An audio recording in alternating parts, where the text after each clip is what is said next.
We good? Are we live? We're good. We're live. Yes, bruv. Here we live are. on the ting, bruv. Come on. It's Yes. a bit of an ad hoc start, but it always is here on One-on-One Boxing. But welcome back to Weighing In Live. We're here at the Fabio Wardley, Frazer Clarke weigh-in. It's filling up here, Castillo. I'm here with none other than the main event himself. On. Big man ting here, bruv. The event is looking good right now. If you see how ram it is right now, I'm sweating. It's mad. Yeah, it's very, very packed out in here. And we've still got probably about 15 minutes or so until we get underway. A lot of fan interest here in London ahead of tomorrow night's card on a Sunday. You a big fan of Sunday night boxing? Do you know what? It's different. After the Ngannou-Joshua fight, I think it's a good look. You get me? Like, I like it. That was a Friday. Oh, yeah, bro. Same thing, innit? You get me? Friday and Sunday, bro. Same thing. It's different, but I like it because it's a change. I'm not going to lie. I was telling bare people, yeah, tune in on Saturday, but yeah, it's on Sunday. But, tune in to the Weighing In Live is what you meant, obviously, not the fight. Course, just tune into this. This is the real main event. On. Let's talk about tomorrow, Fabio Wardley against Frazer Clarke. I think everybody that I've spoken to, Castillo, about this fight has said the same thing. I am picking so-and-so, but everybody has that but. How are you seeing tomorrow night's main event? You put me onto Fabio Wardley last year when we was doing, 2 years ago when we was doing the Conor Ben Eubank fight, and you told me he was one to watch out for. And I'll be honest with you, I thought to myself, I didn't think he was going to be as good as you said, but he is amazing. Like, that fight that he had, I forgot his name, where he went to war with that guy. Like, Nathan Gorman. Yes. Yeah. I'm not going to lie, that's one of the fight, best fights of the year, literally. So I'm interested to see it now because Frazer Clarke is the one of the pedigree, but I don't get how the bookies are looking at him like he's the underdog. It don't make sense to me. Maybe you can make sense of it because you're Rob Tebbutt with the tips. Come on, the Tebbutt's tips available now on Bet365. Big up Bet365 every time. You've got to plug the sponsors, bruv. Anyway, I think this is a 50-50 fight, and you're absolutely right. The bookies have got this 9-4 on for Fabio Wardley, which means if you put 9 on, you'll get 13 back. So it's not representative of how close I think this fight really is. You get 7-4 or thereabouts on Frazer Clarke to win. You mentioned that word pedigree. It's one of the big things that's been discussed in the build-up to this event, is that it's kind of nature versus nurture. You've got the nature side of things with Fabio Wardley, had 4 white-collar bouts, so very inexperienced before he turned professional. And then you've got Frazer Clarke, who was in the amateur system at the very, very top level for the best part of 12 or so years. He went through 3 Olympic cycles, eventually qualifying for the Olympics and getting a bronze medal. So he's been there, seen there, and done it, but as an amateur. As we all know, amateur boxing and professional boxing are 2 different sports. Very different. Fabio Wardley has achieved more. He's the champion tomorrow night. As a professional, he has achieved more than Frazer Clarke, but will that level things out as we enter into the ring tomorrow night? I really do see this as a 50-50 fight. I don't think anyone can have a strong lean on this fight. Nobody who I've spoken to has a strong lean on this fight. Everybody's kind of sitting on the fence a little bit, including myself. So this is the thing I wanted to know, because I had to kind of educate myself from watching the gloves are off yesterday. With the white collar boxing, what exactly is white collar? Because I feel like when people hear white collar boxing, some people think, what, is it just like man them going to the pub and mashing each other up? Is it 2 men working in Canary Wharf and then afterwards they go in to box for bets? Like, what is white collar boxing? So there's a variety of different kind of events, so to speak. Sort of the ones that I'm most privy to, I suppose. I had a friend who did white collar, and obviously Fabio Wardley. We've seen kind of video footage of him doing the white collar boxing a few years back. Basically, you kind of buy a table, and like, let's say you're going to do white collar, but we're not going to do that because he wants paying. You would sell tables, you'd sell tickets, you would raise money, and then everybody would come and you would fight. Let's say Daniel Gregg, you'd fight Daniel Gregg, the cameraman, knock him out. And people would come and cheer, and at the end you would shake hands and walk away. So it's sort of like, it's amateur boxing, but not amateur boxing, if that makes sense. So it's kind of like what you would do, like a Sunday kickabout is for football. So it's sort of a good way to sort of build a core following, though. Because if you have the... Not necessarily. There we go. Just get the tip of it. Not necessarily. I mean, Fabio Wardley, I think, did very well, but he doesn't exist in a place where it's a massive hotbed of boxing. He's from Ipswich. So, like, when you have people like him from there, or a Chris Billam-Smith from Bournemouth, they can garner quite a bit of intrigue and interest around what they're doing quite quickly, because there's not a lot of other boxers to get behind in those places. Does it help you grow a following? I guess to a small degree, it probably does. But I think what you can say about Fabio Wardley in his career so far, he's taken decent steps and decent challenges. We made the point to him yesterday when we sat down and spoke to him, how are you going to deal with it? Like, you're now going to be main event. And he said, well, I've boxed as chief support to Anthony Joshua, and I boxed in Saudi Arabia, and I've done this. So in 17 professional fights, and obviously the 4 white-collar fights, but mainly the pro fights, he has achieved an awful lot, Fabio Wardley. That's what I was going to ask you. So is there any other examples of boxers who built it through the white-collar way and worked their way up to the point that he's at right now? Because I feel like almost in the gloves are off, Frazer Clarke made a point and said that Fabio Wardley's kind of overachieved at the level he's at right now. So is he one of the only people, is he one of the only people that's really gotten this far from white-collar boxing? I think, like, there's probably some others who have, done things and done bits and pieces. Whether or not they've become British champion, I'm not really sure. Obviously, let us know in the comments if you can think of anybody who kind of cut their teeth in that world. But it is very, very rare. Frazer Clarke is, as much as he says, the amateurs is in the past and it's blah, blah, blah, I think they're just a bit sick of talking about it. But it is a part of the story. It is a very relevant part of the story. So, so I was just, yeah. And speaking of which, you also said, I remember you telling me not only is Frazer Clarke, he was part of the Olympics, but he was the leader, the captain. So he was the captain. Which is a big deal. Yeah, exactly. And they don't just give those away. You don't get made captain by digging a name out of the hat or what have you. You have to be awarded that. And he has that about him. I spoke to Ben Whittaker yesterday, obviously on this card as well. And he said, Frazer's always been there throughout his career, and it's a different type of experience when you're living out of a suitcase and you're traveling to Kazakhstan and Uzbekistan and all of the other stands. And, it does build something different inside you, but it's not getting hit with 10-ounce gloves in the pro game, which is where Fabio Wardley has cut his teeth and cut his teeth very, very well. So this whole kind of amateur versus white collar and, okay, admittedly, it is a big, big part of the story, but on tomorrow night, I do feel like things have sort of evened themselves out between them. I think that for all of Frazer Clarke's tremendous amateur pedigree, he hasn't really been able to show that in the pro game yet. And for Fabio Wardley's complete lack of amateur pedigree, he's actually shown quite a lot so far. Now, I'm a person, I love to read the comments. Now, someone in the comments of the gloves are off, they said that Frazer Clarke, although he's not new, but although he isn't very deep into the pro scene, he's got a lot of experience in the amateur scene. And somebody made a point that he's had a lot of injuries, or he's kind of, and that's something I never really took notice of before, but now it's got me thinking, could that play a factor as well? Potentially. I mean, he had a hand injury shortly after turning over as a professional, which really kind of didn't help Frazer Clarke. He's obviously an Olympic medalist. He got a bronze medal. He's a heavyweight. A lot's made about big heavyweights turning over and turning pro. So getting an injury at the start of your career and not being able to gain that momentum and gain that traction is not ideal for anybody, right? But will it make a difference tomorrow night? I expect everybody to be fighting fit. They both look in tremendous shape. Obviously, we're going to see them on the scales today. Frazer Clarke looked very slim. But from his perspective, this is, in his opinion, and I agree with him, the first time that he's going in there if somebody's trying to win. He's not really had the opportunity to go in there and show his best against somebody who's coming to win. We spoke about it before we come on camera. Where you kind of need somebody to go there, believe they can win so they can make mistakes.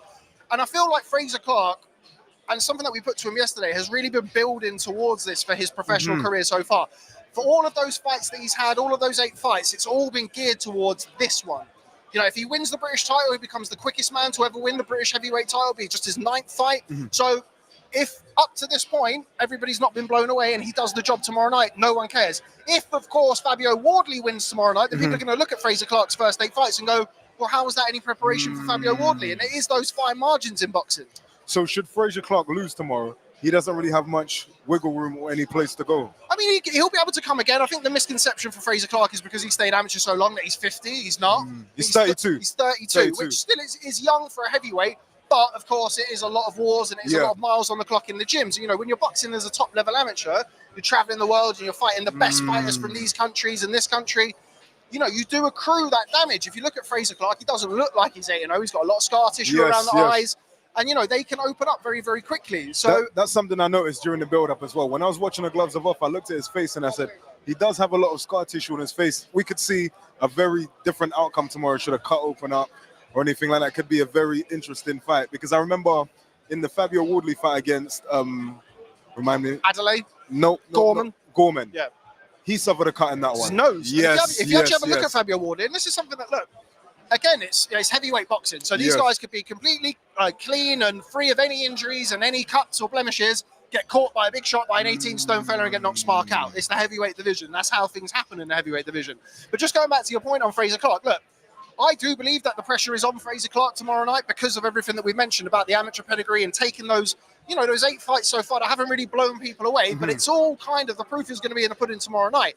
If he loses, and we're kind of, I don't know, we're discounting it at 1 minute and bringing it back in, the kind of amateur pedigree against white collar, you're an Olympic bronze medalist. You're supposed to, he wants to go and, he's going to be very proud to win the British title, I'm sure, but he wants to be a world champion. Of course. And if in your head you're thinking world titles, then you lose at British level to a guy who, with respect to Fabio Wardley, he would have never, ever expected to probably even box Fabio Wardley, much less lose to him. And I do think that will be difficult for him to come back from.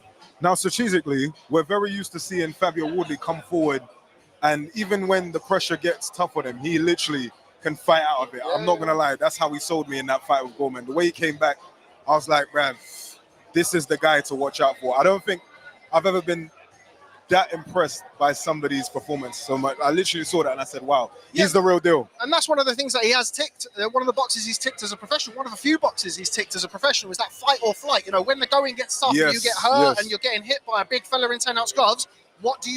He fires back. But one thing I will say, that could work to his detriment here. Frazer Clarke is an experienced guy. Fabio Wardley gets hurt by a shot and comes and gets reckless, he can get knocked out. But likewise, if Frazer Clarke is able to hurt Fabio Wardley, then comes forward and is reckless himself, we've seen from Fabio Wardley, he carries good, better than good, one-punch power. Frazer Clarke could find out walking onto something. So I think a lot's going to come down to what either guy does when either one gets hurt. Fabio Wardley has been hurt by Nathan Gorman, as you mentioned. He got hurt by Eric Molina. He got hurt by Nick Webb for the English title, former English champion. I'm not sure if that was, it was for the English title. But he's always shown that he can manages to find a way back. And that is a great trait to have, particularly in the heavyweight division. He really reminds me of someone like, I know you might think this is a bit of a mad comparison, but he kind of reminds me of Anthony Yard. In the way he fights, that's he a good fights comparison. at full heart. It's a good comparison. In Anthony Yard, you've got somebody who didn't have an extensive amateur background. He had 12 amateur fights. Okay, so Anthony Yard's even had more amateur experience. He's had more amateur experience than Fabio Wardley, but both of them really. 12 amateur fights against 4 white collar fights is nothing really for either guy. So the fact that they've both been able to achieve what they've been able to achieve is really testament to their natural ability. And of course, it's not just natural ability, I can do it. They have to put hours and hours and hours and hours in. And they have to catch up with these guys. These guys who've been boxing for 10, 15, however many years in the amateurs, you have to bridge that gap somewhere. And the only way that you can do it is by working your ass off in the gym, getting beaten up in the gym, which happens all the time to any level of fighter. Don't listen to anybody who says you've never been beaten up in the gym. And that's how you bridge that gap. And that's what Fabio Wardley's done very, very well to this point. That's something I find, there's something about his demeanor I find really amazing. He seems to be composed and calm in every single situation. And the gloves are off. He kind of seemed to rattle Frazer Clarke for a little while. Even in the face-off, he just seems so calm and collected. He's kind of got like a sinister vibe about him where I can understand how he can just be hurt and then instantly come back in a second. It's amazing to watch. You like the John Jones comparison? John Jones, bruv. Except John Jones. Shout out to John Jones. John Jones doing some booky things. Yeah. Anyway. John Jones moving mad, bruv. But shout out to him, bruv. You get me? Yeah, you don't want him coming through watching this. I'm not trying to get my arm turned into a pretzel, Get a Ben Whittaker, Andy Clark situation. Yeah, bruv. Bruv. You'll twist my arm, bruv. Turn me into a pretzel. It's not looking good, bruv. Let's talk about some of the rest of the card before we get underway. Remember, you can watch the weigh-in here live on One-on-One Boxing. Make sure you hit the like button and subscribe. Get the app as well, Boxing News. Bro. Boxing News app. Make sure you get the app. Get the app, get your predictions in. Let's talk about some of the other fights on this card. Let's talk about Chris Kongo against Florian Marku, welterweight fighter I've been looking forward to seeing for a long, long time. For the best part of about 4 years, I've been kind of clamoring for this fight. So it's like a late present for me. Shout out to the Albanians, bruv. Big man Singh, serious guys. I'm not going to lie. That guy has a different kind of intensity to him. Like, sometimes I was watching, I was thinking to myself, does he know that this is a boxing match, bruv? Like, it's not on road right now. Like, he's a serious man, bruv. Something about him is a bit scary. I think it works really well for the fight as well, because you've got Marku who likes to come forward, likes to let the big shots go, and you've got Chris Kongo, who's another guy who's come through the amateurs, really, really good amateur career as well, very successful amateur career, boxed on GB, and has, crafted himself into a decent professional. Came up short for the British title against Echo Esserman last year, but that's no disgrace. It's a very good level to be at, particularly at welterweight. And Kongo, in my opinion, is being overlooked going into this fight. I think he's got the length, I think he's got the boxing skills, and I think he can frustrate Florian Marku. For the hot-headed side of Florian Marku that we all love and we all love to see, can work against him. And I think if Chris Kongo can keep this fight long, get behind the jab and not get drawn into a dogfight, I think he can win this fight, and he's an underdog. What is the height difference between the two? Because when I was looking at Marku, it looked like a big height difference between both of them. He's quite stocky, he's quite short, whereas Kongo's a bit taller, a lot leaner. Yeah, and I think that plays in perfectly to the styles. There's a sizable height difference between them, and Chris Kongo is a long fighter as well, so he's got a good reach, but he has to use it. Chris Kongo does have a tendency sometimes in the second half of the fight to just let his feet slow down a little bit and get dragged in and start trading, which is what he did against Echo Esserman. Yes. First half of that fight against Echo Esserman, Kongo was dominating that fight. But the second half of the fight, which is where Marku is going to try and come on strong and try and put the pressure on, is where Kongo just needs to stay relaxed, stick to his boxing and not get drawn into a dogfight. But look, these guys don't like each other as well. So there's always that intangible whereby somebody lands a shot, you want to get drawn in. But I think it's imperative for Kongo to stick to his game plan and for Marku to try and drag him out of it and pull him into a dogfight. Now, that's something I was trying to understand as well. Where is the tension coming from? Because these men both look like they're beefing each other, bruv. There's somebody linked somebody's baby mum. Like, what's actually going on right now, bruv? They're fighters. They're fighters, and like for Kongo has been at various different stages of his career. He's not had the right opportunities. He's not had the opportunities he's probably deserved. Certainly the early stages of his career. Obviously, since hooking up with Ben Davison, he had that shot against Echo Esserman and a few others. But he's been quite unfortunate in his career. I remember a few years back, we had Florian Marku looking for an opponent on short notice. Chris Kongo was banging the drum on social media. And then you get that back and forth between them, and you have a few years of that back and forth. And it kind of come to a head last year. I can't remember what the press conference was, but Marku was doing an interview. Chris Kongo went over to him, and as soon as it goes like that, it's a wrap. That's when you're going to have a fight. So, but look, I think this has built really nicely over the years. I think it's just as interesting now as it was 4 years ago, maybe even more interesting now than it was 4 years ago. But yeah, you've got kind of the very fiery Albanian in Florian Marku and a very cool, calm customer in Chris Kongo. So it's a really, really good clash of not only boxing styles, but personalities as well. So let's say I'm on the boxing news app right now, bruv. On the boxing news Make sure you get it. Which way am I leaning towards? I mean, for me, I've picked Chris Kongo to win this fight. I've always felt like this was a good fight for Chris Kongo. I've always felt that that's the wrong word to use, but being schooled in the amateur system, having like the solid core fundamentals, I think wins him this fight if he doesn't get dragged into it. I think Marku's heavy-handed, but I don't think he's a concussive one-punch knockout artist. Kongo's tough, he's resilient, he's been dropped before, but he's picked himself up off the canvas. You know, he's a lot more seasoned at boxing at a higher level as a pro than Florian Marku is. But one thing to consider in this is both of them are extremely inactive. They've not boxed very often, so I don't. Why is that though? It's just one of those things. I mean, sometimes you see it in boxing. Marku's only fought less than a round in the last 18 months. Chris Kongo hasn't boxed since I think it was January of last year. I think it was on the Chris Eubank Jr. Liam Smith undercard against Echo Esserman. So you're talking about 14, 15 months out of the ring for him. He's in a great gym, so he's got great talent around him all the time. People like the McCormack twins, Lee Woods, Royston Barney Smith, Anthony Joshua, Fabio Wardley. So he's got a lot of good fighters around him to keep him on it in the gym, get into those good habits. I'm sure Marku's the same. Marku comes from a great gym as well, the Steel City Gym in Sheffield, trained by Grant Smith, father of Dalton. You've got Sonny Edwards there, Junaid Bostan. Like, these are two guys who, while they haven't been active, I'm sure have been staying sharp in the gym. I'm sure been looking after themselves. We have to see both of them. They look in tremendous condition, and we're about to get going. So, can you hear this on the? Okay. So, as everybody knows, we're just going to wait here for the weigh-in to get underway.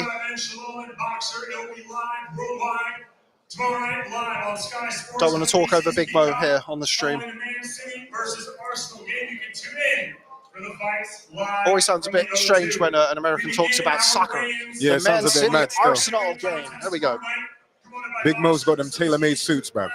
Looks as though the first fight that we're going to be weighing in with today will be Steve Robinson and Alen Babic in a heavyweight fight that I'm actually pretty looking forward to be honest with you, Castillo. You've got two guys there who, by their own admission, are not the silkiest boxers in the world. They're not the most skillful boxers in the world, but they're two guys who are going to go in there and let the leather go. And it's a heavyweight fight as well, bruv, so it's always time for a knockout. There we go. And we've got Drago Robinson. Man, like Drago, bro. formerly known as the Disney Drago. I'm not sure whether or not he's dropped the Disney out, and maybe that's a sign of things to come. Maybe this is going to be the X-rated Drago this time. Like, if he dies, he dies.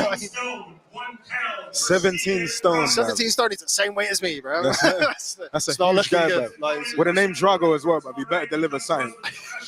It's Drago against the Savage. So, and here he comes. Alen Babic, the Savage. First time we're seeing Alen Babic since coming up short in his challenge for a World Bridgerweight title against Lucas Rozanski. Was stopped inside a round in that fight. Alen Babic did make a point yesterday that he's unbeaten at heavyweight. He's 10-0 with 10 knockouts at heavyweight. We know what to expect from him. He's going to go in there and start winging those big shots. 15 stone, that's not very big for heavyweight. No, he's not. I mean, like, his last fight was at Bridgerweight as well, so it's kind of in between. Cruiserweight and heavyweight. Really, I think he's a cruiserweight, although don't tell him that in case he comes over and savages us up. But I'm expecting this to potentially be a little bit of a spicy face-off. They had a few things to say to each other at yesterday's final press conference. I mean, Steve Robinson, maybe that's the reason why he's dropped the Disney out. I just don't think he's really up for the whole Disney side of things. I think he's very much in war mode at the minute. As a reminder, ladies and gentlemen, as we wait for them to have their face-off, I'm hoping we get at least one.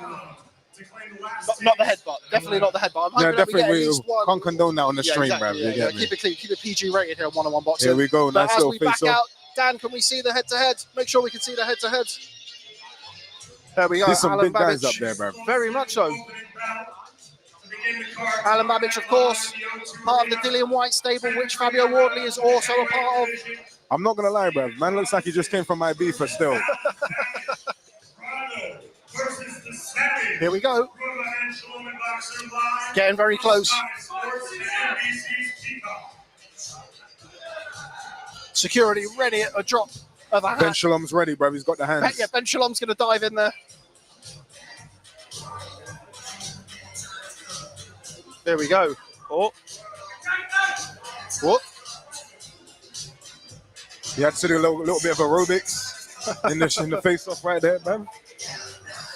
A few verbals exchanged there between Alen Babic and Steve Robinson. Looks very respectful, though. Looks very respectful. I'm not sure how much respect there's going to be tomorrow night, I have to say, but I think these two guys are going to go out there and they're just going to let the big shots go. I don't think either of these guys under any illusions that they're here to box tomorrow night. I think they're going to be going in there and throwing the big shots from round one until whatever round it finishes. And that's why the heavyweight division is always exciting, bro. Can always guarantee a knockout. And up next, get on the app and start placing your bets, bruv. Let's see which way you're leaning. Come on. I think, have we got Steve Robinson and Babic on the app? We have, haven't we? We've got Steve Robinson and Babic on the app. Don't forget to get your predictions in on the Boxing News app. Now, as we wait for the next, I think we're going to hear a little bit from Alen the Savage Babic, but I don't think you can hear him on the thing, so we're going to talk over him. The Savage. I think this is where he turns from. So he has two personas. So he has Alen Babic and he has the Savage. I think he's like starting to transition into the Savage now. I thought man was from Croatia, bro. Like, he's from Croatia. He's a madman from there. Is that what you're trying to say? What did he say to you at the head-to-head? This guy's a comedian, bro. Mental. Don't forget to let us know in the comments who you think is going to win. Will it be Steve Robinson? Will it be Alen the Savage Babic? And don't forget to get your predictions in on the Boxing News app. He's like the type of guy. So I had a content idea, and people can let me know what they think of this content idea in the comments. So I wanted to do a series of animations where Alen Babic reads bedtime stories. I'm not going to lie, there will be some scary bedtime stories. And the princess said to me, like, could you imagine that? Imagine that film did really well. That'd be a scary bedtime story. I'm not going to lie. He's very serious. Full of nightmares all over the place, but I think it'd be funny. He's a big guy. He's a big guy, man. He's a big and a scary guy. But it's a fight I'm very much looking forward to. Like, I don't expect the highest quality of boxing skill on display for the aficionados here in the chat, but I do expect it to be very, very entertaining. And this is an entertainment sport.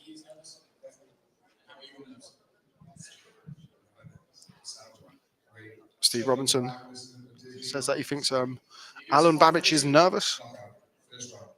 First round knockout for Steve Robinson. Not here for a long time, here for a good time, apparently. Steve Robinson, are we getting Alen Babic? As you can see, he's got the customized Drago t-shirt as well. Nice t-shirt. I think we're going to be joined by Alen Babic now. Yes. Mr. Savage, how are you? Hey. We're joined by Alen, the Savage Babic. Alen, how are you? Nice to see you back in the ring again. It's been a little while.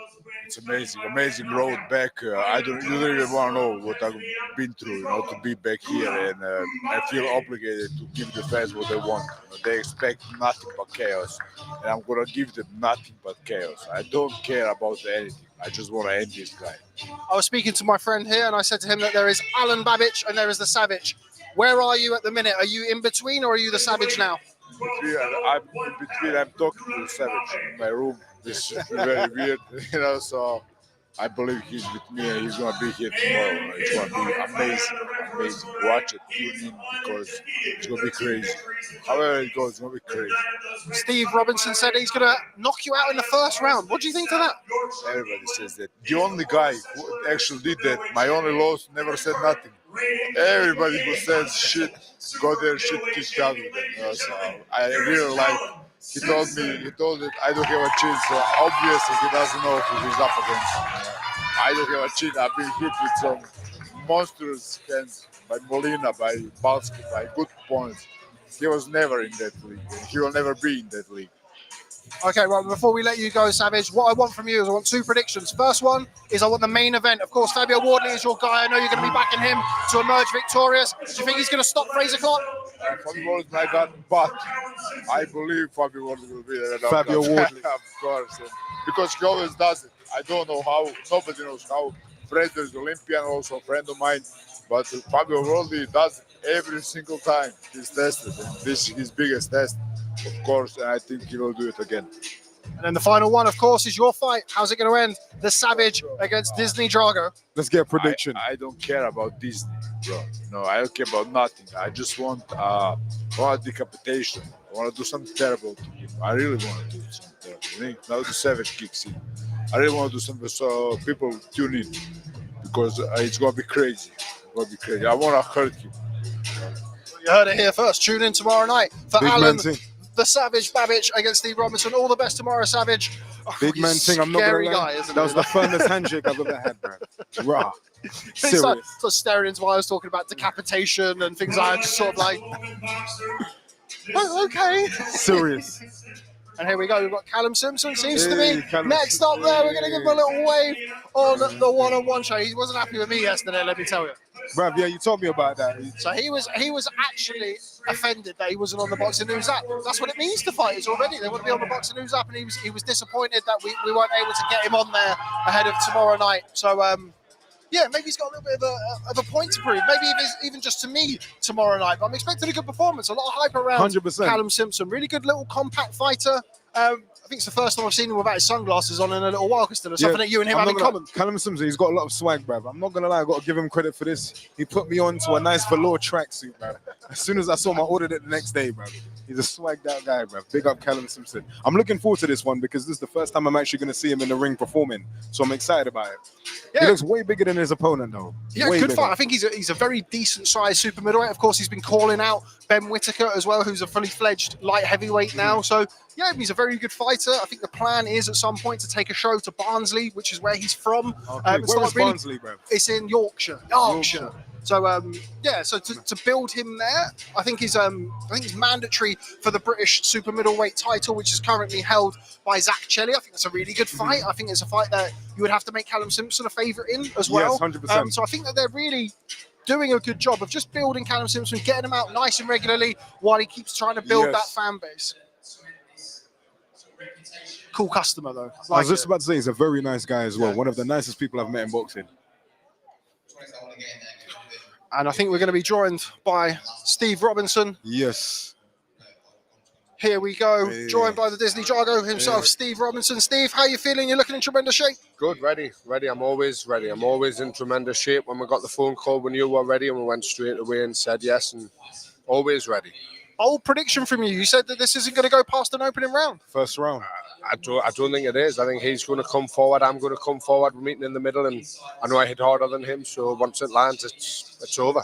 So a nice, refreshing bit of information that we got from you at the press conference was that, look, we're not here to dance around. We're not master boxers. We're going to go in there. We're going to have a fight. It's true. I'm not a master boxer, and I'm the first to say that. I'm a tough kid. I'm a fighter, and that's what I'm there to do. I'm there to fight, and whatever it takes to get my hand lifted, that's what I'll do. What do you make of Alen Babic as a heavyweight? Obviously, his last fight was down at Bridgerweight. He's the naturally smaller guy. I think you've got a 2 stone-ish weight advantage on the night. Are you expecting him to just be too small on the night for you? I don't think it means anything. Look at you just have to look at Usyk and what he's doing in the heavyweight division. Listen, weight and size means nothing. I'm not looking at that thing. And I've got the weight advantage. I've got the height advantage. Like I say, look at what Usyk's done in the heavyweight division. It means nothing. So I'm not looking at that, thinking about that. All I'm thinking about is what I'm good at and what I'm there to do. Couldn't give a shit what he's there to do. Castillo, we've now stood across from Alen Babic and Steve Robinson. Who do you think is going to win the fight? After you said the first round, my money's on you. And I'm loving the t-shirt as well, the Drago t-shirt. It's amazing. I had to notice that as well. I don't think anybody paid attention to it, but I love the merch. Are we still the Disney Drago? Because we didn't get introduced as the Disney Drago. But I thought that could be maybe a sign of things to come tomorrow. We're not Disney tomorrow. We're X-rated Drago tomorrow. I think they're a bit scared that Disney sued them. I think Disney are a little bit skint in the minute, so I think they're shitting themselves that Disney come in and say, oh, we need that $2 billion back that we've lost because we've gone all PC now. So I think they're a bit worried about the Disney thing. But I'm not. What they can take £2 a month off me, I couldn't give a shit. I've got nothing, so fuck them. Okay, well, Steve, I'm going to give you the floor before we let you go. How does it end tomorrow night? Steve Robinson against Alen Babic. Exactly what I said. First round knockout. First round knockout. Okay, all the best tomorrow night. Thanks very much for joining us on One-on-One Boxing. There we go. Steve Robinson, both in very, very confident fighters. Sorry, I'm putting you on the spot there, bro. Man, Big Man City said F Disney, man. So whoever's there, man, you're going to win. Yeah. What was he expecting me to say, bro? But I couldn't say anything else. Here we go. Yes. We've got Callum Simpson in the house. Callum Simpson, yes. I was looking good. Come on. Joined by the one and only Callum Simpson. I was just saying, Yes. Callum, now you weren't very happy with me yesterday, were you? No, mate. Have you changed it yet? I'm still not We've got happy the then. tech team on it, Still bro. not happy then. Still not happy. How are you? Looked in terrific shape on the scale. Very good, mate. I'm very good. I don't know if you've seen last night. I was tucking it back 12 at night. We're tucking into a nice tub of ice cream and peanut butter. Don't worry, I met some of your guys' favourite fighters are there.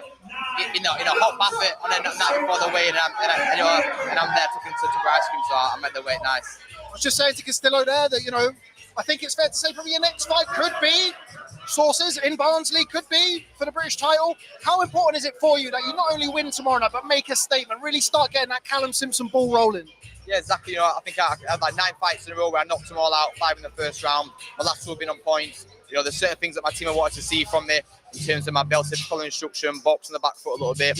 I've told you, I've shown what I can do with 10 rounds. I've shown I can box. We're back to the knockouts now. We're not messing about. Come on. Castillo, I know that you were very happy to get some fashion advice as well from Callum. 100%. He put me onto the velour tracksuit, bro. But I had to get. Of course, I got it, bro. Come on. Before we let you go, because it's going to be a rolling thing here, certain Ben Whittaker stood behind you. I've only recently started hearing you calling out. Where did that come from? Why do you all of a sudden want to box Ben Whitt? There's interviews from last year before I signed with Sky mentioning Ben Whittaker that I'll fight him, and actually as well. I'm not called him out. I'm just saying I'll have that fight. I've been telling Ben Shalom since I signed with him, since he signed us. Listen, I know Ben's a golden goose, but listen, I'll be coming to knock him off that train track he's on, And that's what I said. I told Ben Shalom that from day one before I even signed with Sky. So it's not a new thing for me saying or calling Ben Whittaker out. It's not a new thing at all. I've seen him fight. He's a good boxer, don't get me wrong, but I'm not. I'd be happy to that fight anytime. Before we let you go, Callum, main event time. Everybody who I've spoken to has said, I'm picking this person, but. So everybody's got that but behind it. I don't want you to sit on the fence, rather. Who wins? Fabio Wardley versus Frazer Clarke. Frazer Clarke. Frazer Clarke. You're the Frazer first Clarke. one to say that so far. By way of Points. Potentially. Potentially. That's just the fancy words of saying but. Still has the but. But also, additionally, think as many adjectives as possible. But yeah, I'm gonna go Frazer Clarke points. We could knock him out.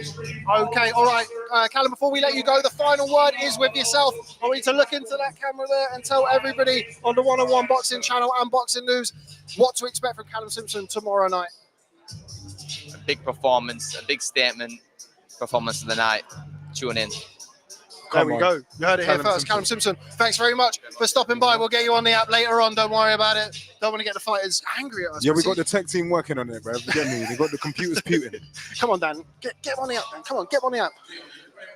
As we just saw Ben Whittaker weigh in for his bout with Leon Willins. That's a fight I'm actually quite interested in. Some people who know their stuff have said that Leon Willins is not just going to turn up and roll over.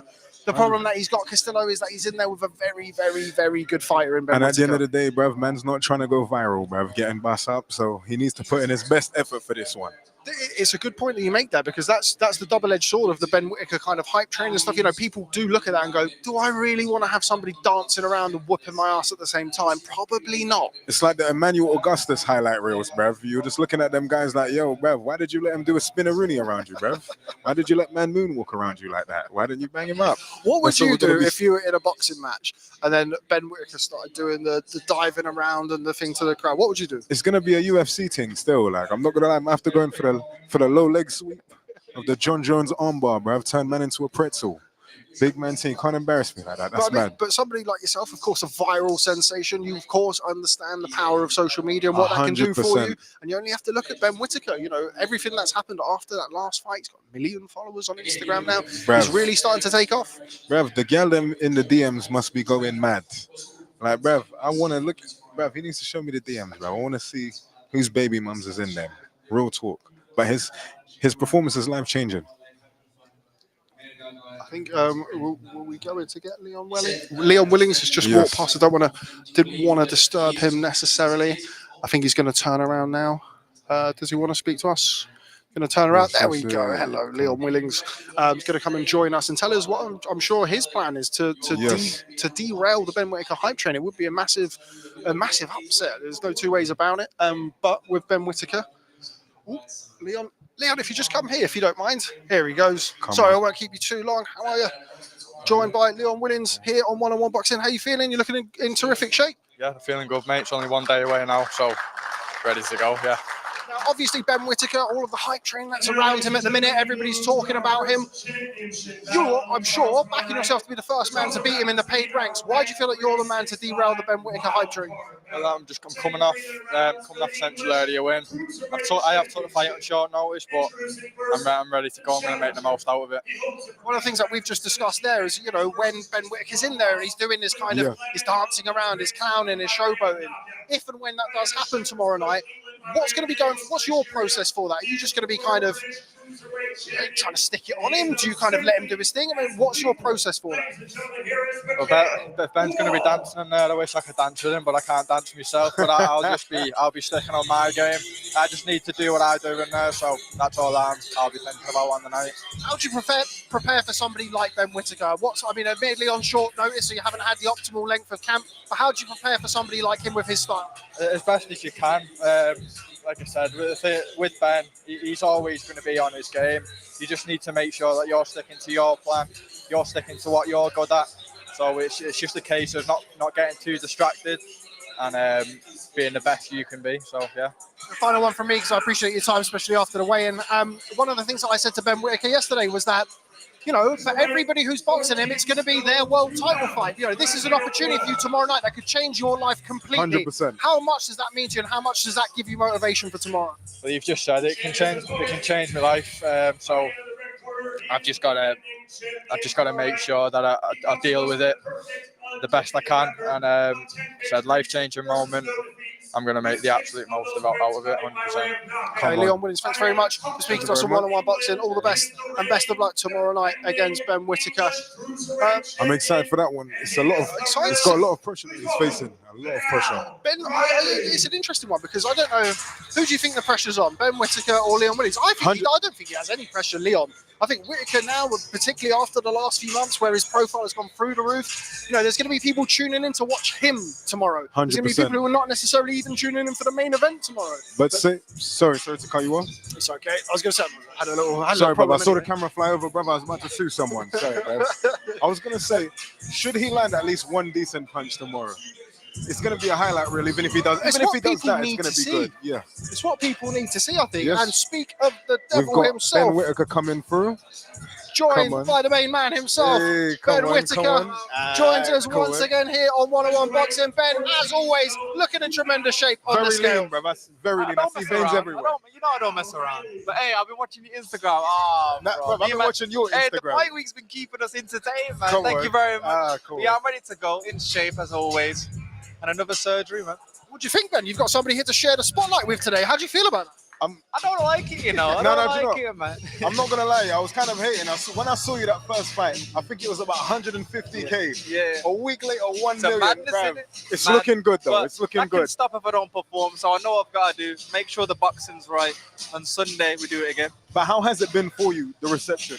Been crazy, man. Like I said, U-Blow, Diesel, all these followers and fans, but that means nothing if I don't box right. So I know that's what's got me here is the boxing. So Of course. Sunday, got to do the job again.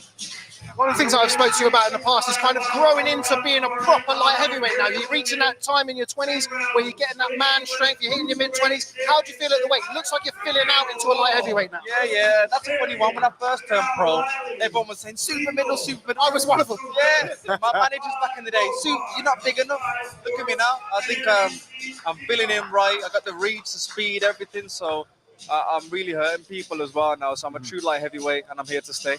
One of the things that I was actually speaking to Castillo about on the way here is I think one of the reasons why, you know, you from the amateurs moving forward, you've always had that pizzazz and that showman style, but you're landing big shots against Khalid Gradia. Is that what we're looking at tomorrow? Because I think that's what gets people off their seats, not just the clowning and the showboating, it's landing them hurtful blows as well. People think all I do is hop around and I can box and I can hurt people too.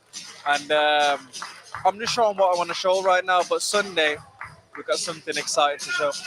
One of the things that I wanted to ask you about, Callum Simpson, who was just here a minute ago, obviously is super middleweight, so the weight class below you, as we just see Mikael Lawal and Viddal Riley just start to maybe get a little bit into it, get a bit spicy there we go. He got an avatar haircut.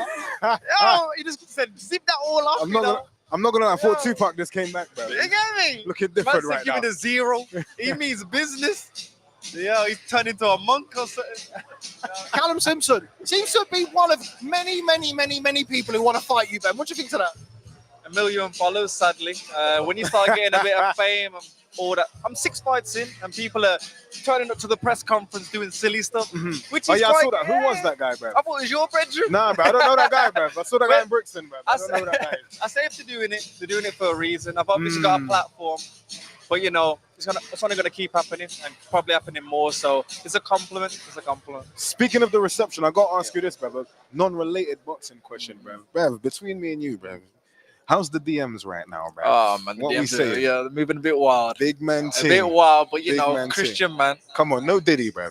No Diddy. No Diddy. Yeah, me. Hey, you know, now, one of the things that I know that you've been really interested and eager to speak to Ben about is the fight night drip, Castillo. Ben, what can you tell us? Obviously, I know you want to keep it sort of under wraps. You want to keep it quiet, but what can you tell Castillo? We'll just keep it between us for the moment. Yeah, you know, I'll bring a little bit of sauce. You know, I mean, some people, sadly, there's thousands of sponsor badges all over the kit. Come the kit on. looks dead. Come on. Black and gold, stuff like that. Something saucy. The ring walk's going to be hard. Nice, and then man. when you get the ring walk right, it's only right you Come on, perform in come the on. ring. So tune in, get your ticket, do all you got to do. Make sure you're there. And that's the rest. Before I let you go, I want just one word to describe Ben Whittaker's performance tomorrow night. Surgery. There we go. Come The on. surgeon himself, Ben Whittaker. Big Always a man pleasure. team. Thanks very much Come for on. stopping by, and all the best tomorrow night, Ben Whittaker. I always kind of like, and I definitely felt it the last couple of times where he's just started to fill out now. I was He's one of huge. those people at the start who felt that maybe he do super middleweight. He started off, I think it was 172 pounds on his debut, so he's 3 pounds underneath the light heavyweight limit. But it just looks as though now he's hitting that the mid 20s is where you start to get your quote unquote your man strength, and you can see the back and everything filling out. Looks like a very imposing figure. 100%. I think we're going to get Lawal. Lawal coming through. Yeah. I don't know whether or not I don't know if we're gonna get him or if he's gonna shoot. Viddal. Not Viddal. Oh shit! Don't call him Viddal. Fucking hell. And don't do that, bro. Don't get beat up on camera, bro. I can't back you, bro. I can't back you in this one, bro. We're gonna be Come joined on. by Lawal, the one come and on. only Mikael Yes, Lawal. come on. Mikael, how are you? Liking the trim. When did the You're trim looking come? sharp, bro. I just, I think it's the new me. Do you feel me? Just get rid of the hair and just go in there, just do what I need to do. That's what I'm looking forward to. War mode? Is that the war look? Yeah, kind of like a God of War type look. I was thinking the same thing. Yeah. Man's looking like Kratos right now, bro. Come on. So yeah, man, I'm looking. Few words exchanged by yourself and Viddal up on the stage today, and of course yesterday at the press conference. Why don't you just tell us? No one's watching. What did you say? No, he just keeps trying to sort this narrative that I'm the bully, but I've been doing no talking. If you go back and see what the talking he's been doing, he's been saying the most about me. I've kept it humble, but obviously today I was like, you know what, man, all of that. You're saying all of that talk. You're doing all that talking. I'm gonna beat you up. You feel me? I want to punish you, bro. You're a former British champion. I think it's fair to say you've boxed at the higher level than Viddal so far in his professional career. How important do you think that experience is going to be tomorrow night? It's very important, man. I've been through the trenches, man. It's been very hard. You know, to get here, I didn't have the followers or nothing. You feel me? I've had to build a name on my own back. You feel me? So I'm looking forward to it. That's all. I can't even talk too much. I'm looking forward to it. Final one from me, because I know you're in war mode. You look at the trim, he's in war mode. How does it end tomorrow night? Mikael Lawal versus Viddal Riley. And sleeping. There we go. You heard it here, Castillo. Come on. Mikael, thanks very much for stopping by. All the best tomorrow night. Starting to get excited. I'm not gonna lie, bro. He's gym goals, bro. I need to get there for the summer, bro. I'm not gonna lie. Man's wham. But I have to say something about him that I've noticed. I feel kind of bad for him in the sense that I feel like naturally he gets the bad guy label a lot, and I feel like now that every time I've seen him, he's actually quite quiet and reserved. Yeah, for sure. He is a very quiet guy, but I mean, he mentioned it briefly there, kind of his journey to get to this point. It was really harrowing. If you don't know anything about Mikael Lawal's backstory, you know, he was homeless in Nigeria at one point. You know, he lost his mum. Very, very tragic. As I think we're going to be joined over here now by the English cruiserweight champion. If he just comes around here. Yes. Joined by the English cruiserweight champion, the realest man in boxing, Viddal Riley, joins us here. Viddal looking in tremendous shape on the scale. Say again? Looking in tremendous shape on the scale. Oh, thank you. Always in tremendous shape. My shape, my chest, I look exactly like that. I mean, maybe in a year. I just had, as we have the Albanian noise is just drowning us out ever so slightly. I just spoke to Mikael Lawal there. I'll ask him the same question. I'll ask him the same question I asked him. He said he's going to knock me out. We'll get to that. But he said that, you know, all of your talking, everything that you've done to this point, is that all out of the window now? Because the only thing that matters to you is Sunday night. I mean, tomorrow night I can't. I'll be talking to him in the ring as well. The talking don't stop. We'll be talking in the ring. Okay. I'm not asking how lethal he is. I'm gonna tell him he's getting tired. I'm gonna tell him you can't hit me. I'm gonna punish him. Now, Castillo, I know you're a big fan of the cruiserweight division. 100%. Chris Phillips-Smith, Richard Riatport, Isaac Chamberlain. How much are you excited to see this man join that fray? I'm very excited for this one because I feel like this is your statement fight right now. You're looking to send a message. Am I right about that? 100%, man. That's what's needed. You know, this is the biggest place I've had on our card so far since coming back to the UK. I'm a champion. I want to defend my belt. And as I said, you got to be willing to die to take it. And should you beat Lawal, who's next for you? Because I know you know exactly who you want to fight. We want to move up. We want to level up to the British title. And of course, if that Isaac fight can be made, 100% we'll make it. Come on. There we go. That noise from the Albanians is very, very strong. But it doesn't matter because we've got the main man Clifton here to sort anything out if anything kicks off. Viddal, before I let you go, how does it end tomorrow night? I will tell you afterwards what Mikael Lawal said, but you were quite accurate. How does it end tomorrow night, Viddal Riley against Mikael Lawal? However I want. However you want. Because I'm versatile. I've got a bag of tricks. He's got one trick. And one trick is power. So all he has to say is, I'm going to knock you out. I don't know how. And I've demonstrated that. I could split your face. I could knock you out cold. I could make the referee stop it. I could make the corner throw the towel. These are all things that have been evidently shown. It's not just me talking. So I don't know which way it goes, but either way, we get the dub, and this belt's coming on with me. Come on. Before we let you go, let's just plug the. Look at this, Plug he's looking the merch, sharp. plug the Always merch, the plug Living it. Sports by Real. Come Where on. can we get that, Viddal? Sports by Real. It's not out yet, man. This is an exclusive. It's exclusive one here on One on Watching. Yeah, got one-on-one boxing 10 for your 10% off. After this fight, we might drop it, you know. We might drop it after this one. Okay, we will look forward to all the best tomorrow night, Viddal Riley, as we see Florian Marku and Chris Kongo. This is the one that I've been looking forward to. This is the one that could kick off. Florian Marku and Chris Kongo. Here we go. Oh, here we go. Man, this is very real as well. This isn't one of those. This isn't one of those that's put on. This isn't staged. Chris Kongo and Florian Marku ready to go. I think the volume just went up a notch in here, Castillo. I'm not gonna lie. I'm kind of worried right now, bro. But it's deep. We're probably about 100 Albanian mans up in here, bro. It's gonna get serious. It sounds like there's 1,000 in Bro. here. But this is what I'm not gonna lie. I thought everybody was here for Ben at some point, but now I feel like, yo, it might get a bit mad up in here. Marku brings with him a massive audience. He brings a lot of fans with him, and they're very, very loud. They're ready to go. If you look just over there, you can see all the Albanian flags.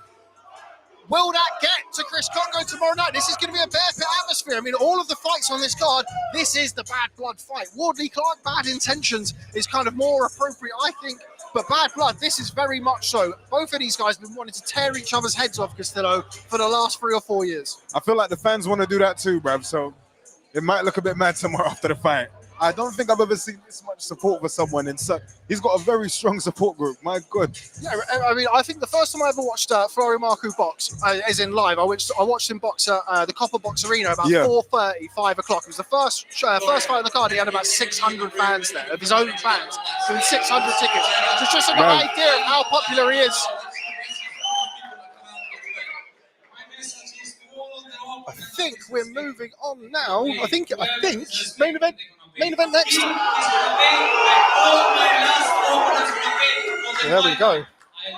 Chris Kongo over there. I think we'll definitely have to keep these two away from each other. He looks like he wants to run over them and punch him up right now. It's a bit mad. I think there was a shove right there on the stage. As you can see, Dan, I don't know if you can see Kongo there. If you can pan over to him. There he is. He's giving him the big eye. Those are the Thomas Hearns eyes and the Hagler eyes. My goodness. But look, I do feel like this is a fight. Do you feel like this is a fight for Chris Kongo to win? The security really got to do their job today, 100%. Yeah, they're certainly earning their money today. I hope they're not looking for us to do anything because I'm going to be useless. Going to be leaving that. No, bro, I'm not ready for that, man. Ooh. As we wait for Florian Marku to make his way over. Here he is, Florian Marku. Florian, I could barely hear myself thinking here with your Albanian support. A lot of fans. What was that a lot of fans. I love my fans. I want to thank them a lot for all their support. They always come here. Listen to them. You hear that, people? You can hear it right now. Oh. What's it like for you for that? Because I was just saying to Castillo, I remember the first time I watched you box was at the Copper Box Arena. It was maybe 5:30 and you had 600-700 fans there even then. It must be such a great thrill to perform in front of such a rabid audience. I think they can feel how much I love what I do. You know, when is my time to fight is where I am happy. And tomorrow night, I am happy that I'm fighting. I'm gonna make them all proud. One of the things I was talking to Castillo about is the fact that you've not been able to be as active as you'd like, but you're in a high quality gym there in Sheffield. You've got Sonny Edwards, Dalton Smith, Junaid Bostan, these guys around you. How much have you been able to develop in the gym while you've not been able to box as often as you'd like? A lot. We are sparring a lot. I'm in a very good position right now. Doesn't matter that from September I was not out, but I'm ready, and you're gonna see tomorrow. Now, Chris Kongo said that he's going to be too skillful, he's going to be too slick. What's your answer to that? Tell me, who didn't say that before he fought me? Everyone said that, but in the day of the fight, they all changed their mind, and they're gonna see tomorrow. How does this fight end tomorrow night? Florian Marku against Chris Kongo. Inshallah, me by stoppage. There we go. Florian Marku, thanks very much for joining us on 101 Boxing. All the best tomorrow night. A fight I'm really looking forward to. That Florian Marku against Chris Kongo. The atmosphere is insane right now. I'm looking forward to this one. This one has really got me excited now. The perfect fight for a chief support. This is the one to get everybody going, as we're going to be joined by Chris Kongo coming up now. As Frazer Clarke comes out to Many Men, which is always a great tune. But Boxeo, we're joined by Too Slick, Chris Kongo. Come on. Ahead of the Florian Marku fight. Chris, this is the most amped up and the most up for a fight I've ever seen from you. You got him. That's what I'm saying. You got him. You got him now. You got him. Grab him. He ain't going nowhere. Now, one thing that we have to talk about is this audience of Albanian fans. They're all out there making a big noise. What's it going to be like for you to perform in front of there and, from your opinion, to shut up the guy that they're here to support? levels. Remember, I've boxed here. I've boxed in these kind of, I'm experienced. This is nothing. This is just noise, you know. Because when I'm hitting him, they're not going to help him. How is that noise going to help him? One of the things that you were saying beforehand, literally when you came here, is we got him. You wanted this fight for 4 years or so. Why now? Why is this fight happening now? Because of that little situation that we had the other day last year. But it could have happened before. He wasn't on it. He was calling out other fighters. He didn't want to fight me. But now he has to fight. People are looking at this fight like it's the puncher in Marku against the boxer in Kongo. Do you think your punching power has been a little bit underrated going into this? Very underrated. Because I've hurt people. Every fight that I've had, I've always hurt my opponent. And it's there, proven. You know what I mean? He's knocked people out. I've knocked people out. But he hasn't fought the caliber I've fought. That's the difference in this fight.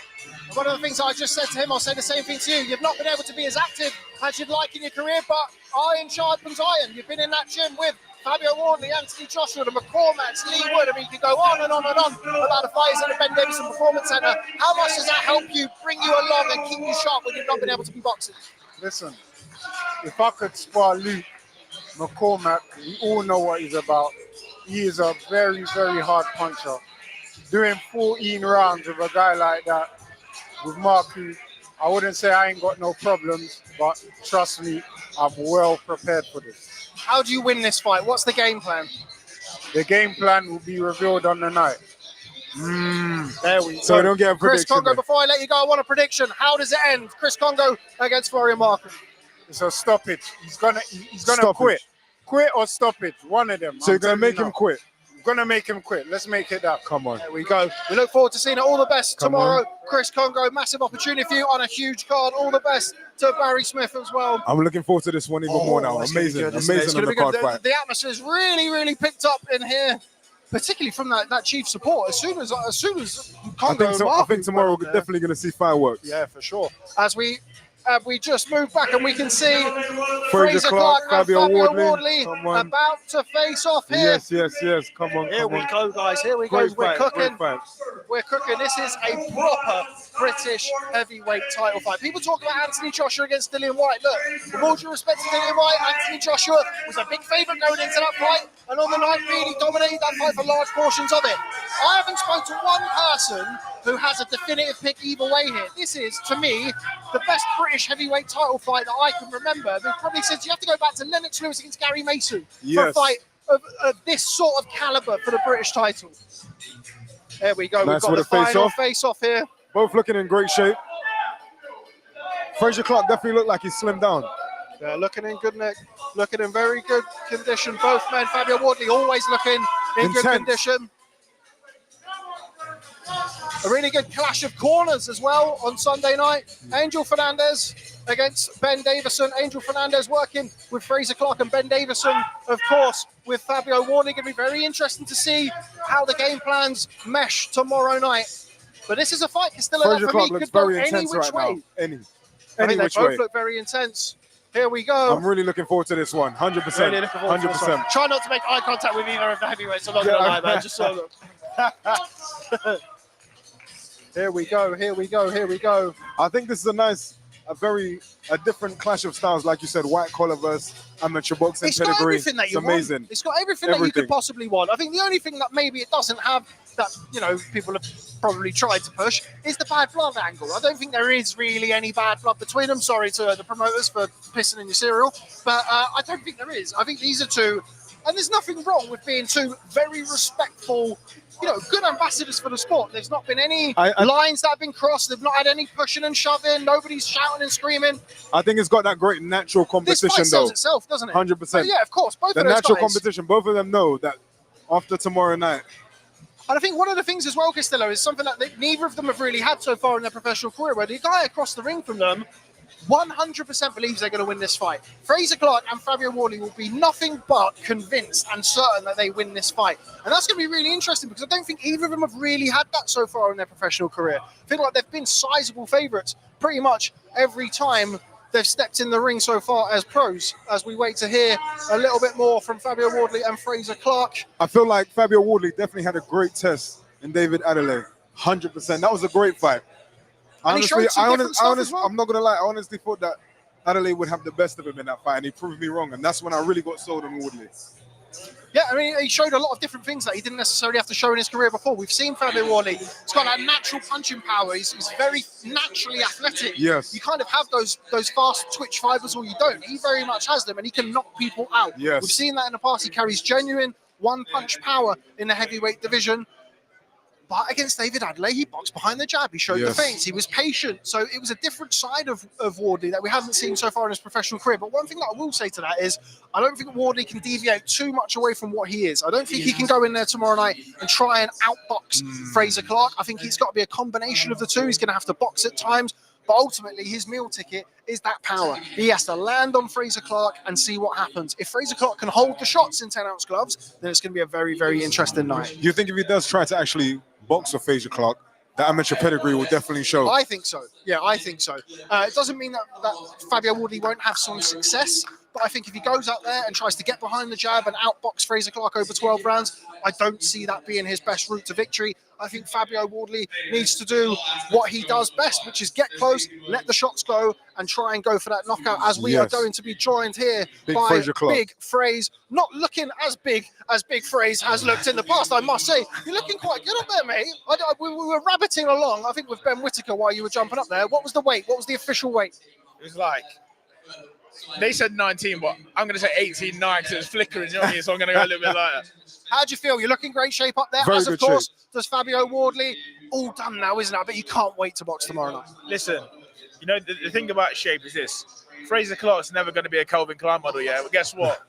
You know, in my head, that's where the best shape is. Right now, the best shape is in between, in this brain, between his ears. The body is a great place, but the mind's in a better place. I was just speaking to Castillo there, and I think a lot of people, something that we discussed yesterday, are talking about the puncher against the boxer. Do you think it would be a mistake for Fabio Wardley to try and box with you tomorrow night? Can you only see him coming and trying to let those big shots go? No, not at all.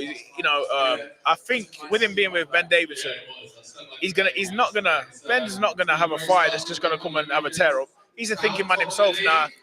This is where, like, will it be Fabio's tactics or will he listen to Ben Davison? You know? He's sort of caught in between the two. If he does what he wants to do, then we'll have a swing up. If he does what Ben wants to do, I think, he's going to get him behind the feints and then attacking fast. So it's up to him now. He's got a decision to make. What's he going to do? I only have one person telling me what to do. That's Angel Fernandez. I follow the plan and I do it well. One of the things that's been kind of discussed about this fight is, Fabio, when he gets hurt, he likes to fire back. If and when, in your opinion, that you do hurt him tomorrow night, how important is it for you that you're wary of what's coming back, that you don't rush him? Yeah, it's a load of bullshit. It's just stupidness. What fighter have you ever heard? I heard him say he loves to go there. He loves to get hurt. It's just stupid. You know what he does? He likes to please the casuals. Like the guys from Ipswich. When they hear him say that, they think, oh, that's how Fabio, He likes to get stuck in another fight. Ridiculous statement to make. It just shows the levels, in IQ. I'm from a different school of boxing. I'm not trying to get hit. I'm not trying to react. The only reaction I have is a thinking reaction. I'm not reacting off emotion. And that's what this guy does. And I hope, once I start popping him with a jab, I hope he comes for me. I hope he sees rage, like I've done something to him personally. Because guess what? He's going to walk onto this fucking right hand. And after that, I might follow him with a body shot. Then I might switch sides and hit him with another right hand. Listen, I'm ready for demon time, man. I don't think I've ever seen the side of you watching a build-up. This is a different Big Fraze. It seemed that you was very much wanting to make a point of how important an amateur pedigree was. Because he was talking about when he was saying of the white collar and how important it was for you to have the amateur background. So do you think that's going to play a big difference tomorrow? I've been the one. You know what? If you watch most of it back, I never bring up the amateur stuff. You know why? Because I said, look, that's a different chapter. This is what's brought up as a narrative. So it's what that's sort of done. It's made it seem like I should win. But if we're going off current form of what he's done, he's a 17-0 pro, 17-0 with the 16 knockouts. I'm the title challenger. We'll see if it plays a part, but guess what? I believe it will. In my head, I'm better. In my heart, I'm better. And listen, I'm stone cold. I don't give a shit about his team. He's brought his muscle, Dylan White. He thinks he can stand there staring to try and intimidate me. I've seen it before. These guys, they think they're only people that's been involved. You know what I mean? Well, they're not. Guess what? I'm ready for Fabio. And then after, if the team wants to jump in as well and glove up, we can do the whole lot of them. There we go. There we go. I can't back you though, bro. I'm not gonna lie, bro. You're from London, man. I get it. You relax. It's all right. I'll go on once, bro. What's the plan between now and the fight tomorrow night, Frazer? Stay nice and relaxed. What's up? Watch some Only Fools and Horses. What's going to be the fight? We'll have some Only Fools on. Might even go down the driving range, over the road. Just relax, really. You know what I mean? I got my brethren here now, so we just catch a bit of joke. Probably go and watch Friday live, something like that. Just catch jokes, really, and relax. The boxing can be thought about tomorrow, for the rest of the day. Yeah. We eat, refuel, get ready. We'll probably watch a little bit later, just some real nasty shit, like Gerald McLaren and all them, them fighters, real spiteful fighters. Channeling the Debo energy, man. I like watching the spiteful fighters, people that want to hurt you, especially for this fight. I like watching them, so I'm gonna have a little watch of them, and then tomorrow it's a new day. I feel like do my job. I feel like this fight has really brought a different energy in you right now. I can really feel the intensity. It's amazing. It's just, listen, it's who I am. You know what? The difference between me and a lot of fighters and me, you see my mom and dad, they're king and queen. They brought me up right. I don't have to yelp and shout on stage, or I don't have to make a scene or throw a chair or insult someone's family or parents or anything like that. I was brought up properly, but when it's time to fight, when it's me and another guy, one-on-one, that goes back to schoolyard days. Guess what? There can only be one. There can only be one. And unfortunately, they're not looking at him. There we go. Right, Big Frazer, thanks very much for joining us. Before we let you go, prediction time. How does it end tomorrow night? Yeah. I've been saying Frazer Clarke by any means all week. I'm going to knock him out. Knock him out. There we go. All the best tomorrow night. Thanks very much for joining us. The referee will save his life. Come on. Looking forward to it. There we go. Well, Christ. intense, man. Starting to get a bit nervous here, Chris. How about you, man? I'm glad you're here to protect me. Well, I think we're Usually Frazer's quite chilled out, but this one was definitely intense. Yeah, I mean, it was just, 100%. Yeah, he's got even bigger phrase, I think. Yeah, This is 100%. huge phrase. As we're joined by the champ. The champ is upon us, Mr. Fabio Wardley. Come on, man. Fab, all the talking is done apart from this interview, and we're almost there. Almost there ahead of tomorrow night. You must be absolutely buzzing. Yeah, look, this whole week has been fantastic. Even all the build up to this fight has been fantastic as well. Headline my own show, O2 Arena, one of the most iconic arenas in the UK. Like I couldn't have asked for much more. So my job now to get Sunday ticked off. We've just had Frazer over here. I've definitely sensed a different energy from him, a different vibe than what we kind of accustomed to seeing from him. But you seem pretty much the same. You seem the very same cool, calm, collected Fabio Wardley. Is there a moment for you that it's going to switch, or is this you right up until you get into the ring? Look, there's going to be a switch. My switch comes a lot later. I like to conserve as much energy as possible and save all that kind of real, raw, aggressive mentality for real nearer the fight. So for now, it's still all fun and games. I'm going to have a laugh with it all. I just asked Frazer what his plans are between now and then. He said he might watch some films. He might go to the golfing, go to the driving range and play a bit of golf. What's your plans between now and tomorrow night? Yeah, I'm just going to chill out. There's a bit of football on TV. I think I'll give that a watch. I've got some drills and training bits to go through later as well, so we don't switch off entirely.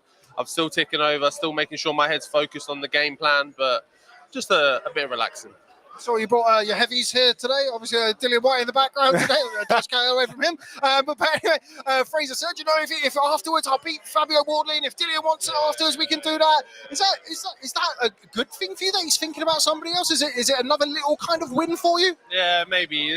It's been a constant theme throughout the build-up of this fight, as he's paid a lot of attention to other people and other stuff that's going on around me and members of my team and things like that. So he's really consumed by everything that is around me and seemingly not so focused on the task at hand was a dangerous task in front of him, which is me.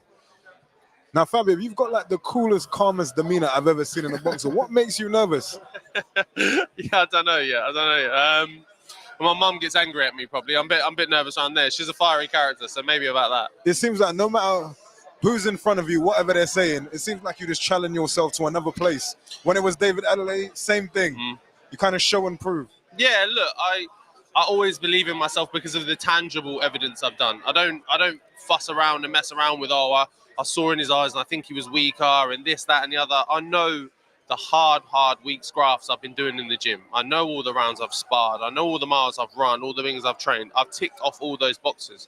That's why I'm confident, because I know a Fabio Wardley 100% going into that fight wins. So I'm good. I'm ready to go. You've seen the build-up to this fight. I mean, despite bad blood, there hasn't been the same sort of animosity as you had with David Adelaide. But that being said, how much did the David Adelaide build up and going through all of that and then producing the performance that you did on the night? How much did that lift you? How much did that give to you as a professional fighter? Yeah, massive amounts, to be honest, because, again, more tangible evidence. I can go through a really hectic build-up to a fight, on the biggest stage at that point in my career I would have ever fought on the biggest show. I had to fly to a different country, different environment, all sorts of different variables, come through on top, get the win, and do it really well. Do it in style, outbox them, then knock them out. Like I can do all those things, and I've done it now. So this, again, just another reason as to why I'm so cool, calm, collected here.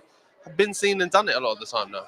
There we go. Ipswich on top of the championship table, and I'm sure going to be on top tomorrow night. If you ask this man, if Frazer Clarke comes over, I'm going to tell him I don't know.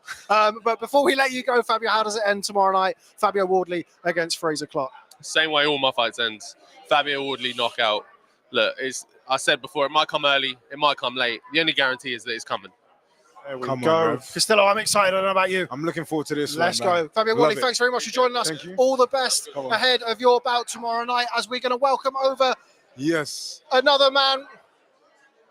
It's Ben Whittaker's favourite commentator, Mr. Andy Clark, over here. Good to see Andy, you. Go on. how are you? I don't know about you, mate, but I'm really fucking excited now. 100%. Yeah, me too. That was a really good weigh-in.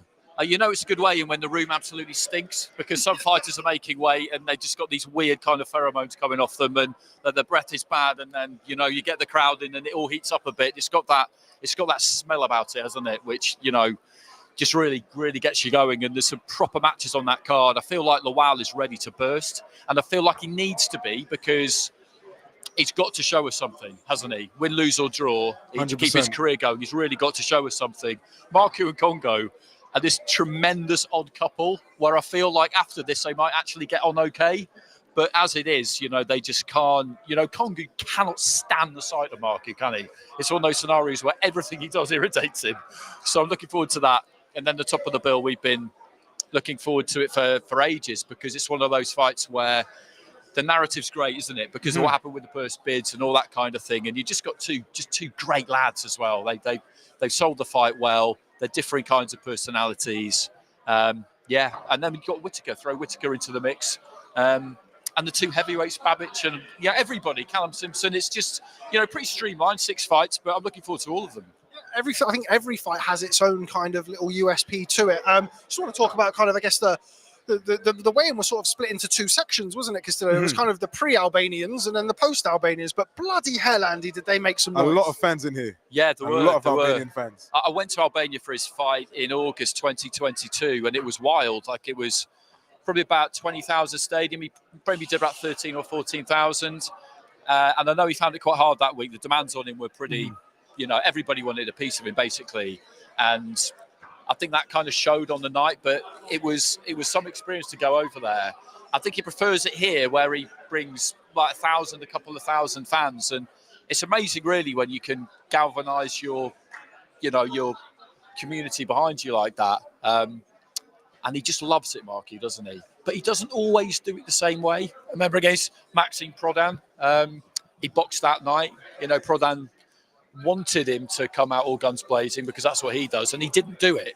So that one might not necessarily be what we expect, not right from the start anyway. Apart from the main event, which I think we can all agree is the one that we're really most looking forward to, which fight is it? Is it Kongo against Marku that you're most looking forward to on the undercard? Yeah, it is, for that, just because of the them as a combination, basically. But I do feel like Lawal is Lawal, Viddal Riley. If I was going to pick one where I think something strange or unexpected could happen, then it'd be that one, because Mikael, he cannot do what he did last time. Yeah. Isaac Chamberlain boxed really well, didn't he? But he can't do what he did last time. He's got a lot of regrets about that, and that's the one thing you can't have, isn't it? That's what kills any kind of performer, I think, is to walk off the stage or out of a ring feeling like they just didn't do what they know they should have, and he can't have that again.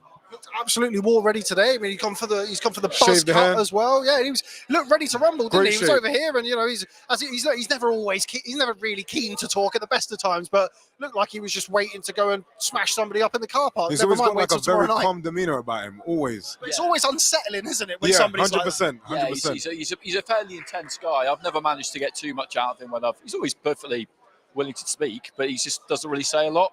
I quite like that. I find those kinds of people quite interesting.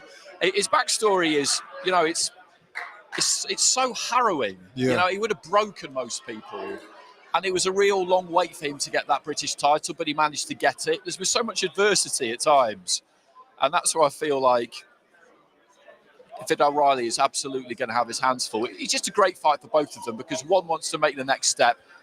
Who better to fight than someone who's just lost the British title?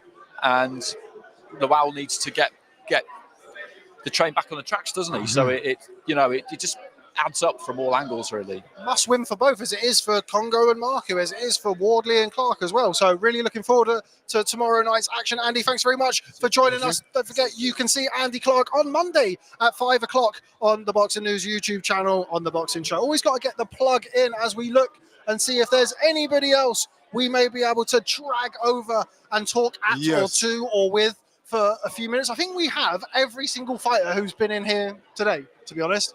So this has been a very exciting weigh-in. It's been good, hasn't it? It's been really good. And you can always get that, but it's sort of like the buzz check of getting to the weigh-in and what's the weigh-in like and how does it bubble up? Because, and I think they've done that really well here. And having Kongo and Marku as that chief support as well on the night is going to make it grow and grow and grow because the Albanians are going to get in, they're going to be loud, and it's going to just build to that crescendo, and you're going to get the big payoff in the main event. Because I was very unsure who was going to be the undercard. I actually thought maybe it could be Viddal versus Lawal, considering the massive fight Lawal just came from. Whittaker's just been viral. 100%. I think it's another thing that just Andy said there, like every single one of the fights has their own kind of little pull, their own little hook into it. You've got Ben Whittaker's just become viral. He's been arguably sort of the most watched prospect, certainly 100%. In British boxing, maybe even world boxing at the minute.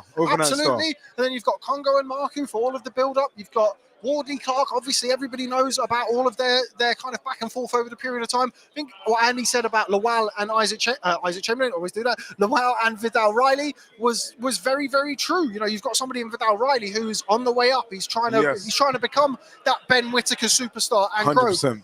Speaking of Ben's, we've got the other Ben with Ben Shalom. We've got Ben Shalom, promoter, of course, of the event. How are you, Ben? Ben, I don't know about you, but I'm very, very excited. Very exciting card. Yeah, it is exciting. I was saying, even as a fan, it's like, it's sick. It's sick. Babic Robinson as well to kick off, and then it just sets the mood for the whole night. Obviously, it's good to see Marku Kongo. Chris was a bit quiet yesterday. I was surprised about, so it's nice to see him return to what we're used to. But yeah, it's a great card. Mentioned Florian Marku there, of course, somebody that you go back an awful long way with. I think every single time I come to a Florian Marku event, I'm still surprised by the support. A lot of Albanian really is. I mean, maybe if there was 50 in here, but it sounded like 5,000, Ben. It is incredible. As you said, we go so far back. We used to hire out an ice rink in Altrincham, of all places, and we used to fill it with Albanians. But it's almost like wherever you go, Albanians come out. We've been everywhere with him. Newcastle, Manchester, London, Birmingham. They just come out the woodwork. And as you say, when he comes out, you're almost like, where have they all come from? And that'll be the same on Sunday. It's going to feel like an arena full of Albanians. Believe me, I've never seen, even all the years I've been with him, he's never sold as many tickets as he has for Sunday. They know it's a big night. We went to Tirana in Albania with him, and he sold 25,000 tickets there. It's going to feel like that on Sunday. Now, one of the things that I said to both Chris and to Florian, you know, this is a fight that's been discussed for sort of 4 years or so now. I remember when Florian ended up boxing Jamie Stewart at short notice. Chris was in the mix for that, and he was calling from the rooftops. Why now? What happened to make this fight now? Money. Ben's got the plug. Ben's got the bag. You know what it was? I think it got to... It is weird. You had one time where I think Chris was calling him out. Florian, I think, at the start. And then, to be fair, Florian has just developed really, really well. He's unbeaten. He sells a lot of tickets. He's now with Grant Smith. He's in a good place. And I think for a long time, he was like, why? What does he get out of fighting Chris Kongo? And probably he still feels that's the case. But I think the rivalry just became too attractive from a promotional perspective not to put on the fight, especially on a card like this as a bad blood card. And that really is the one that's the bad blood fight. And in the end, it made commercial sense for Florian. And it gives him a huge platform, because I think Florian's had a lot of fights, but he's never been in a fight that the fans have really, really got behind with. You know, I remember Chris Jenkins was probably, that was probably his best win, and he performed really well. This is a real fight. You're talking about an ex-GB guy. We all know Chris is a really good fighter, and so I think it's his time to prove he's a serious fighter as well, and the timing feels right for him. He's not got injuries. He's always struggled with those. He's working, as I say, really well with Grant, and he feels now's the time he wants to prove himself at the top. From one Ben to another, a certain Ben Whittaker, as always, in very confident mood when we spoke to him earlier on. Castillo, I know you're very excited about seeing him return to the ring tomorrow. Overnight success. How does it feel to just watch him just grow almost overnight? If I'm honest though, we were surprised with the first few fights. He was doing the same thing. We were surprised maybe it didn't kick off in the way it could have. His debut was one of the most ridiculous things that I'd ever witnessed. Crazy. But obviously to see it now, it is going through the roof. And obviously as his promoter, it's amazing. All you have to do is provide him the biggest platform you can and almost stand back, get out of the way, let him do his thing, make sure he's active. Obviously he did have a frustrating time past couple of years. He's had a few injuries and it's been frustrating for everyone. Activity is key for him, and yeah, it's special to see because you can see the birth of a superstar. Yeah. Like not just in boxing, but I think a sporting superstar. You know, you're talking an icon potentially of the sport. And we're seeing his early days, and we're seeing what it's like behind the scenes. And we're trying to do is keep things right, keep things in the right direction. And he's going to go right to the top. Obviously, Castillo, obviously a polarizing figure, even more so. My beloved co-host of the boxing show, Andy Clark, got a bit yesterday as well from Ben Whittaker. Tomorrow night, are you just hoping to see more from Ben Whittaker? You want to see more showbones? You want to see him get more headlines? Obviously, you're the promoter, so you want as much eyes on him as possible. What are we going to expect to see from him tomorrow night? What do you want to see? This will be the biggest audience he's ever boxed in front of. We've got 3.5, 4 million we're expecting to watch Arsenal Man City. He's going to be the first fight people come into. You could be talking over 2 million, 3 million people watching Ben Whittaker. He knows it. Most people will be pressured by that. This is one of the biggest slots that you could ever provide to a boxer, particularly after 7 fights. I expect it to go crazy. Absolutely crazy, especially in the O2. And the amount of people now, that celebrities as well, from all over the country that text in, they just want to come and see Ben Whittaker. Wow. They just want to see him in the flesh. It's got to that point where I won't even go through the names and embarrass people, but it's like, when's Ben Whittaker next fight? Can I come and see him? They want to see him before he gets big. There's a superstar here in the making, and yeah, he's going to have a huge audience. I expect to see a typical Ben Whittaker clinical performance. And just on the main event, I think everybody who we've spoken to has said, I pick so-and-so, but so-and-so, but every single time. Nobody, Ben, in this room, it seems, can have a solid pick on who's going to win. And I think that's just testament to what a great fighter is. Yeah, it is. There's too many unknowns. I think anyone that tries, do they really know? Because have we seen enough of Frazer Clarke in the professional ranks? Has Fabio actually fought anyone near Frazer Clarke's level? I think there are a lot of unknowns. Personally, obviously, people expect me to see that, but I've been more confident each week of camp that I've seen, and each week I speak to Frazer, because for me he's a better boxer. And I think I arrive here now at weigh-in and I look at them both and I know what Frazer can do. I believe Frazer will win on Sunday night. I really do. He's definitely got a different intensity about him for this fight. Have you noticed the difference with him?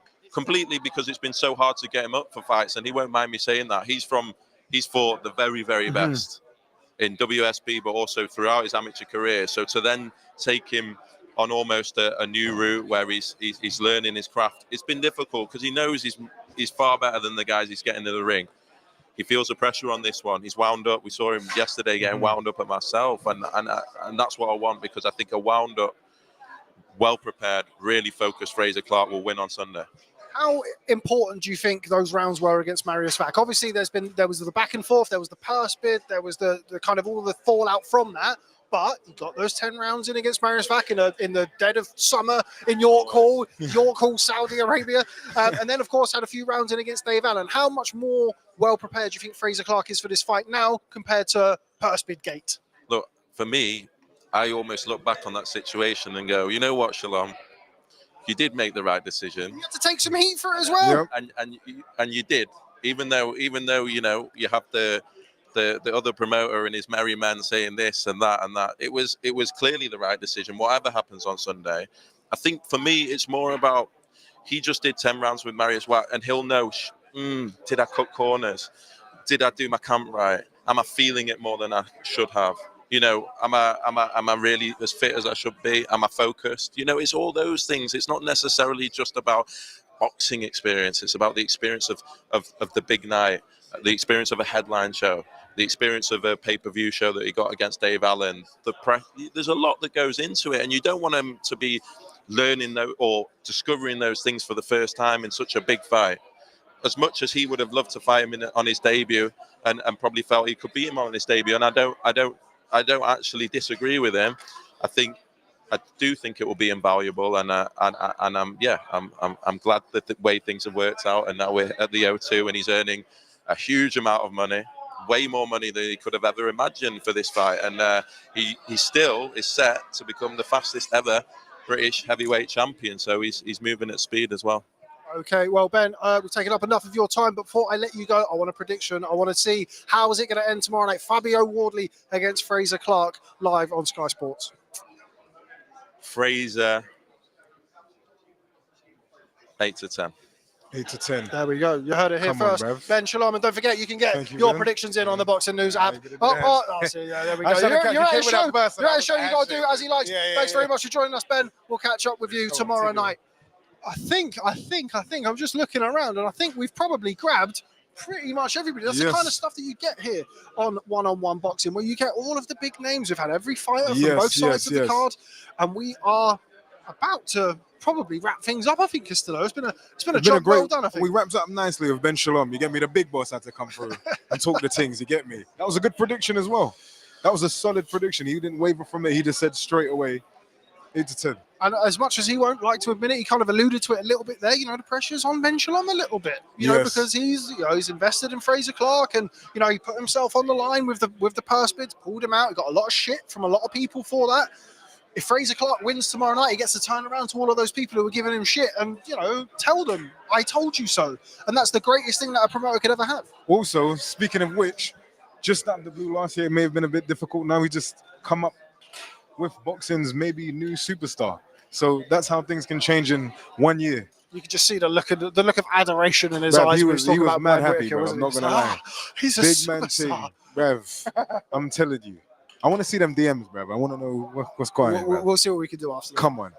Right, okay, I think that's all we have time for here today, live and direct from the Fabio Wardley Frazer Clarke weigh-in. Thanks very much for joining us here on One-on-One Boxing with me, Rob Tebbutt, with the main event himself, Castillo. We'll catch up with you next time. Don't forget, get your predictions in on the Boxing News app. Let us know who you think is going to win. Will it be Fabio Wardley or will it be Frazer Clarke? Before we go, how do you think it's going to go?